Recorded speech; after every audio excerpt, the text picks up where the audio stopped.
I think if you are involved in any area of the visual arts, it really does help if you have a knowledge of related disciplines.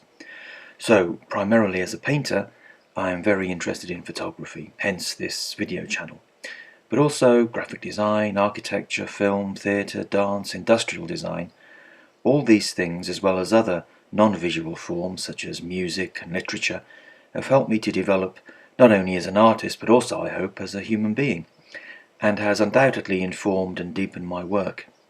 For this video, I'd like to look at the area of graphic design and how an appreciation of certain elements of graphic design can help you improve as a photographer and as a well-rounded artist. The so-called rule of thirds is an idea that's very well known to photographers.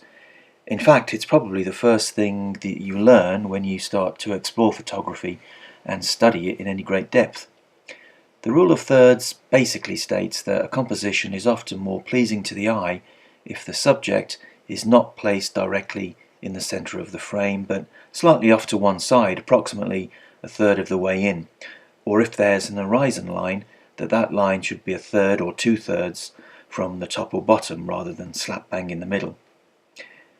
But as I have said elsewhere, there is no hard rules in art, and there are many examples of great photographs that have actively disobeyed the rule of thirds, where the photographer has preferred a very centralized or symmetrical image. For example, these beautiful photographs by Hiroshi Sugimoto, who I think was heavily influenced by the paintings of Mark Rothko. Or this image by Hamish Fulton.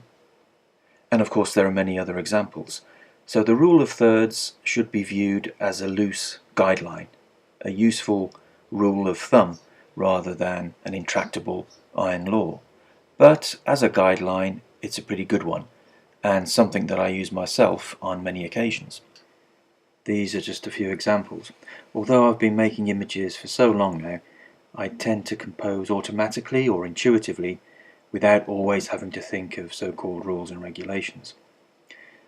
But the rule of thirds and other similar formulas for composition long predate the invention of photography, of course. The golden section, or the golden ratio, or the divine proportion, call it however you want, was certainly known to the ancient Greeks and Egyptians and has been used by artists, architects, designers, as well as mathematicians for, well, thousands of years.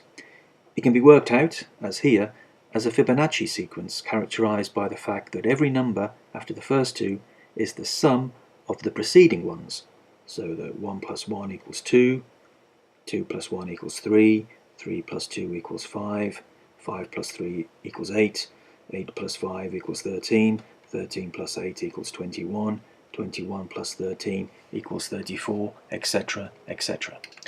Okay, don't worry, that's all the math you're going to get from me. Personally, I did woodwork at school. But those intersections represent the golden section, and as we can see, the photographic rule of thirds is basically a dumbed-down version of the golden section. It's not actually a third, although you might think it's close enough. If you take a specific length and divide by 1.618, that will give you the golden section. In the world of art, all these numbers and proportions have given us works such as these.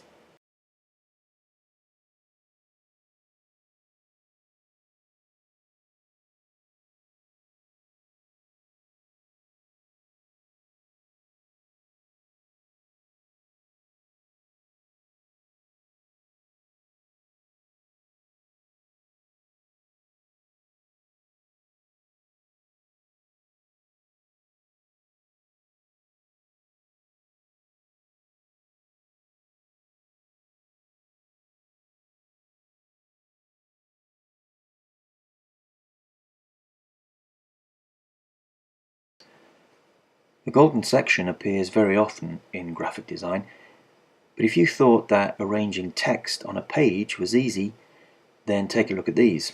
These are just some of the proportions that typographers and designers use to place elements on a page. And the format of the page is obviously important, and there's a relationship there to the viewfinder of a camera. and it's good to know that whether you use the normal 3:2 aspect of a DSLR or a Micro Four Thirds format, both are regarded as harmonious and pleasing format ratios. For me, the most important part of a camera is not the sensor or the lens, but the viewfinder. That's where technology meets biology. Machine meets man. The canvas where the magic happens, the frame of creation.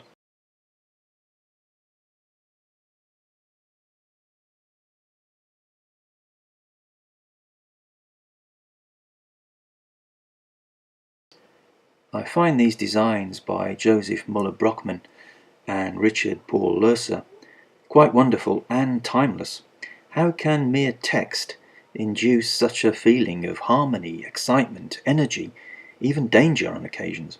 It's all about proportion, form, balance, and dynamism.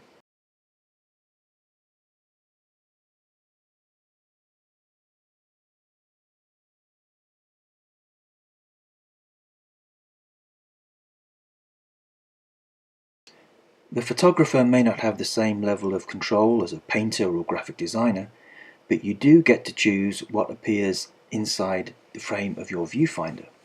Diagonals, lines, circles, triangles, converging lines, diverging lines, all different types of forms.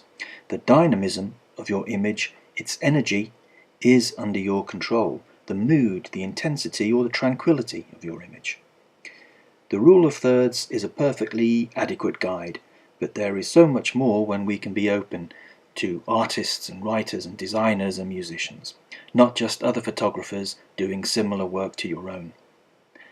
I'm always inspired by the final line in James Joyce's Portrait of the Artist as a Young Man. Welcome, O life! I go to encounter for the millionth time the reality of experience, and to forge in the smithy of my soul the uncreated conscience of my race.